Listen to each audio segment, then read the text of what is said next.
बच्चों को कुछ भी सिखाने का एक बेहतरीन और मज़ेदार तरीका ये है खामोश रहनुमाई। खामोश रहनुमाई असल वो फ़न है जिसमें हम अपने बच्चे को सिखाते नहीं बल्कि उसे खुद सीखने का मौका देते हैं। मोंटेसोरी तरीके में उस्ताद या वालिदैन की सबसे बड़ी ताकत यही होती है कि वो बोलने की बजाय मुशाहदा करते हैं। बच्चा कुछ कर रहा होता है, कभी कोशिश कर रहा होता है और कामयाब हो जाता है, कभी नहीं कामयाब होता। हम अक्सर फ़ौरन मदद के लिए आगे बढ़ जाते हैं।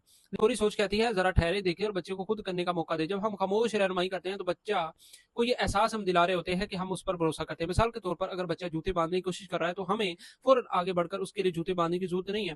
थोड़ा उसे वक़्त दें, उसे खुद करने दें। हो सकता है उस इसमें वक़्त लगे लेकिन उसी वक़्त के अंदर उसका एतमाद और सब्र दोनों बढ़ रहे होते हैं। खामोश रहनुमाई में असल काम हमारे रवैये का होता है। बच्चे के सामने हम जितना पुरसुकून रहते हैं, उतना ही सीखने के लिए तैयार होता है। चीखने, डाँटने या हर कदम पर हदायत देने से बच्चा सीखने के बजाय सिर्फ़ हुक्म मानने का आदी हो जाता है। लेकिन खामोश रहकर सिर्फ़ इशारे या नरम अल्फ़ाज़ से मदद देते हैं तो वो खुद सोचना सीखता है।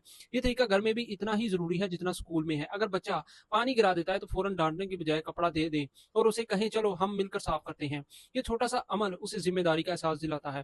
खामोश रहनुमाई का मतलब ये नहीं कि हम कुछ ना कहें। इसका मतलब है कि हम तब बोलें जब वाक़ई ज़रूरत हो। ज़्यादातर वक़्त हम देखें, सुनें और समझें। बच्चे के कामों के पीछे हमेशा एक मकसद होता है। वो खेल छूकर बनाकर और बिगाड़ कर दुनिया को जानना चाहता है। खामोश रहनुमाई दरअसल एतमाद की कहानी है। ये कहानी बताती है कि बच्चा खुद अपनी सलाहियतों का पता लगा सकता है।